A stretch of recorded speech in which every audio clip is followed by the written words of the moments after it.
اپنے مسائل کو حل کرنے کے لیے سبسکرائب کریں آپ کے مسائل کا حل۔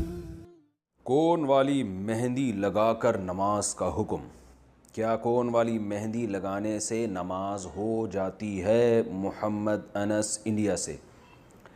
دیکھیے، مہندی جو ہے نا، کوئی بھی ہو، چاہے کون والی ہو کوئی بھی ہو، اس کا اصول یہ ہے کہ جب باڈی پہ وہ لگی اور خشک ہونے کے بعد اگر اس کی لیئر ایک جم جاتی ہے جس میں پانی ٹرانسفر نہیں ہوتا تو پھر اس کا مطلب ہے کہ اس میں وضو نہیں ہوگا، اور اگر پانی ٹرانسفر ہو جاتا ہے تو وضو ہو جاتا ہے۔ اب مختلف قسم کی مہندیاں آ رہی ہیں، کوئی ایک مہندی، کوئی ایسا حکم نہیں ہے میں بتا دوں کہ بھئی اس کمپنی کی مہندی جائز ہے، اس کمپنی کی جائز نہیں ہے۔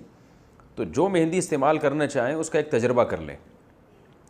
تجربہ یہ ہے کہ سادہ پیپر پہ آپ نے مہندی لگائی، کاغذ پہ، اور اس کو پھر خشک کر لیا، ہٹا دیا۔ اس کا کلر جب پکا ہو جائے تو آپ نے دیکھنا ہے پانی کا ایک قطرہ ٹپکانا ہے۔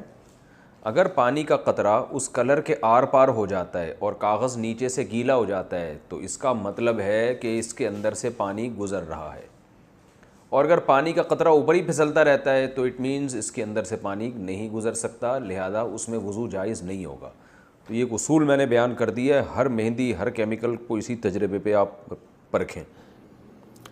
مایو مہندی منانا، کیا شریعت میں مایو مہندی جائز ہے یا نہیں؟ نیز لڑکے اور لڑکی کی طرف سے تمام خواتین مل کر اسے سیلیبریٹ کرتے ہیں اور خرچہ سارا مرد کا ہوتا ہے، کیا یہ جائز ہے یا نہیں؟ سید اویس احمد، پاکستان سے۔ ہر وہ رسم جس کا معاشرے میں نقصان ہو رہا ہو، معاشرے کو فائدے کے بجائے نقصان ہو رہا ہو، تو اسلام قطعاً اس کی اجازت نہیں دیتا۔ مایو مہندی میں بہت سارے نقصانات ہیں۔ ایک نقصان اس کی وجہ سے نکاح بہت مشکل ہو گیا ہے۔ ظاہر ہے جب ایک معاشرے میں ایک رواج ہوگا تو جو لوگ یہ مایو مہندی نہیں کریں گے لوگ ان کو کنجوسی کے طعنے دیں گے، واہ بھائی واہ یہ کیسی شادی ہو رہی ہے، پتہ ہی نہیں چل رہا کہ شادی ہو رہی ہے کہ میت ہو رہی ہے۔ تو انسان نہ چاہتے ہوئے بھی شو بازی کے چکر میں پیسے خرچ کرتا ہے، حالانکہ اس کی پتلون میں اتنے پیسے ہوتے نہیں ہیں۔ تو پہلا نقصان کیا ہوا اس کا کہ ایک چیز یعنی ایسی ہے جس کی وجہ سے نکاح مشکل ہو رہا ہے، اور نکاح ظاہر ہے جب مشکل ہوگا تو زنا آسان ہو جائے گا۔ تو اس لیے مایو مہندی کی اسلام بالکل بھی حوصلہ افزائی نہیں کرے گا، کیونکہ نکاح کو اسلام نے آسان بنایا ہے۔ دوسری بات، اس میں اسراف ہوتا ہے۔ جب ایک چیز بے موقع ہے تو پیسہ کتنی مشکل سے انسان کماتا ہے، درجنوں جگہیں ہیں جہاں انسان کو خرچ کرنا چاہیے، وہ اچھی جگہوں سے ہٹا کر مایو مہندیوں کی فضول رسموں میں اڑا دیتا ہے، 2-4 دن کا ہلہ گلہ ہوتا ہے اور ختم، اور لوگ بھول جاتے ہیں کہ کیا ہوا تھا۔ تو اس میں اسراف کا بھی گناہ ملتا ہے، تبذیر کا بھی گناہ ملتا ہے۔ اسراف کہتے ہیں اپنی آمدن سے زیادہ خرچ کرنا، تبذیر کہتے ہیں بے موقع خرچ کرنا۔ تیسرا فساد اس میں ہوتا ہے بے حیائی اور بےہودگی کا۔ ظاہر ہے مایو مہندی مردوں میں تو نہیں ہوتی، نہ صرف عورتوں میں ہوتی ہے، مس گیدرنگ ہوتی ہے، اس میں جو طوفان بدتمیزی ہے وہ بھی سب کو پتہ ہی ہے، اس کو بھی بتانے کی ضرورت نہیں ہے۔ اور چوتھی بات یہ ہے کہ اسلام نے ہمیں نکاح کا ایک خاص طریقہ بتایا ہے۔ تو اگر یہ کام ہندو کریں، مایو مہندی عیسائی کریں تو سمجھ میں آتا ہے، آپ کے مذہب نے تو آپ کو گائیڈ کیا ہے کہ کیسے نکاح کرنا ہے، اس میں یہ بتا دیا ہے کہ دعوت بھی کب ہوگی۔ تو اسلام نے بتایا ہے کہ بھئی دعوت جو ہوگی نا رخصتی کے بعد، مرد ولیمے کی دعوت کرے گا، اس پہ پیسے خرچ کرے وہ۔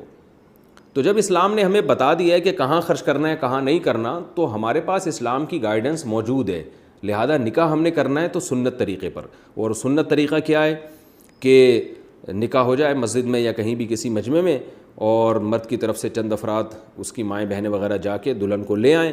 رخصتی کے بعد اگلے دن مرد دھوم دھام سے ولیمہ کرے، اس میں بس مس گیدرنگ نہ ہو، پھر اپنی استطاعت کے مطابق لوگوں کو کھلائے پلائے اور اس کو سیلیبریٹ بھی کریں۔ تو جو اسلام نے ایک طریقہ بتایا، یہ طریقہ اس طریقے سے بھی ہٹ کرے۔ تو ان وجوہات کی بیس پر اس عمل کو قطعاً اس کی اجازت نہیں دی جا سکتی اور یہ عمل ناجائز ہے۔ التمش حسین، بہار، انڈیا سے۔ کوئی بھی لڑکی یا عورت اپنا سر کھول کے وضو کر سکتی ہے یا نہیں؟ وضو ہوگا یا نہیں؟ سر کے بالوں پر باپ یا بھائی کی نظر پڑتی ہو تو اس بارے میں بتائیں۔ دیکھیں، سر کے بالوں کا پردہ اپنے محرم رشتوں سے نہیں ہے۔ جو بھی محرم رشتے ہیں باپ بھائی، ان سے عورت کے لیے پردہ فرض نہیں ہے، غیر محرم سے پردہ فرض ہے۔ تو بھائی باپ وغیرہ کے سامنے سر کے بال کھولے جا سکتے ہیں، لیکن افضل یہی ہے کہ نہ کھولے جائیں۔ عام طور پر اچھے خاندانوں میں جن میں حیا زیادہ ہے عام طور پر ان کی خواتین سر پہ چادر ہی رکھتی ہیں، تو لیکن لازم نہیں ہے، تو اس لیے چہرہ یعنی سر کھول کے ان کے سامنے وضو کرنے میں کوئی حرج نہیں ہے۔ عورت کے لیے گھر میں سر کھلا رکھنے کا حکم۔ بنت عبداللہ اتر پردیش انڈیا سے، اتر پردیش یو پی، جہاں ہمارے باپ دادا بھی یو پی سے ہی آئے ہیں، سنسار پور سے، تو یو پی سے انہوں نے پوچھا۔ یو پی سے جب کسی کا فون آتا ہے نا تو وہ جو اردو بولتے ہیں مجھے بڑی اچھی لگتی ہے، کیونکہ مجھے اپنے والد اور دادا یاد آتے ہیں اس میں۔ دادی، وہ ہماری دادی اور والد جو اردو بولتے تھے نا وہ بالکل وہی اردو تھی جو اب یو پی سے کسی کا فون آتا ہے تو وہ جو اردو بول رہا ہوتا ہے، مجھے بڑا اچھا لگتا ہے ان کا اردو بولنا، کیونکہ مجھے اپنے والد صاحب اور والدہ اور اپنی دادی جو ہمارے پرانے بزرگ دنیا سے جا چکے ہیں، اللہ تعالیٰ ان سب کی مغفرت فرمائے، ان سے جو ہم نے اردو سنی تھی وہ ایکسنٹ اور وہ لہجہ ہمیں یو پی سے مل رہا ہوتا ہے، بڑا اچھا سا محسوس ہوتا ہے۔ کئی دفعہ جو یو پی سے کسی کی کال آئے تو میں ان کو کہتا بھی ہوں کہ آپ تھوڑی سی بات کریں، مجھے بڑا مزہ آ رہا ہے، مجھے ایسا لگ رہا ہے جیسے میرے والد صاحب کی یاد تازہ ہو رہی ہے، والدہ کی، اور جو ہماری دادی وغیرہ جو اردو بولا کرتی تھیں۔ ہماری تو اردو ظاہر ہے اب وقت کے لحاظ سے چینج ہو گئی، لیکن وہ جو یو پی کی اردو تھی نا وہ آج بھی یو پی والے وہی اردو بول رہے ہیں، ان کی اردو میرا خیال ہے چینج نہیں ہوئی ہے۔ تو انہوں نے کہا ہے کہ عورت کے لیے گھر میں سر کھلا رکھنے کا حکم۔ کیا گرمی کی وجہ سے لڑکی گھر میں والد اور بھائی کے سامنے صرف گلے میں دوپٹہ ڈال سکتی ہے؟ اگر سر نہ ڈھانپے تو کوئی حرج تو نہیں ہے؟ جائز ہے، سر چھپانا والد اور بھائی کے سامنے لازم نہیں ہے، لیکن بہرحال حیا عورت کی زینت ہے، اگر سر پہ چادر ڈال لیں تو اچھا ہی ہے، یہ برا نہیں ہے۔ بعض گھروں میں تو اس کا بڑا خیال کیا جاتا ہے، تو شریعت نے گنجائش ضرور دی ہے کہ عورت سر کے بال کھول سکتی ہے لیکن اپریشیٹ نہیں کیا، تو اگر چادر سر پہ رکھیں تو زیادہ اچھی بات ہے، لیکن کوئی فرض نہیں ہے۔ غسل کے وضو سے نماز پڑھ سکتے ہیں؟ جو وضو ہم غسل شروع کرنے سے پہلے کرتے ہیں کیا اس وضو سے نماز ہو جائے گی، یا غسل کرنے کے بعد نماز پڑھنے کے لیے دوبارہ وضو کرنا ہوگا؟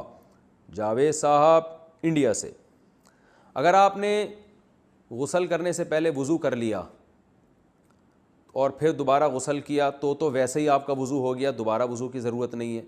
اور اگر آپ نے غسل کرنے سے پہلے وضو نہیں بھی کیا لیکن نہاتے ہوئے آپ کے جسم کے چاروں اعضاء دھل گئے، جیسے سر تو دھل ہی جاتا ہے، چہرہ بھی دھل جاتا ہے، بازو بھی اور پاؤں بھی، تو پھر بھی آپ کا وضو ہو گیا تو اس سے بھی آپ نماز پڑھ سکتے ہیں، دوبارہ وضو کرنے کی ضرورت نہیں ہے۔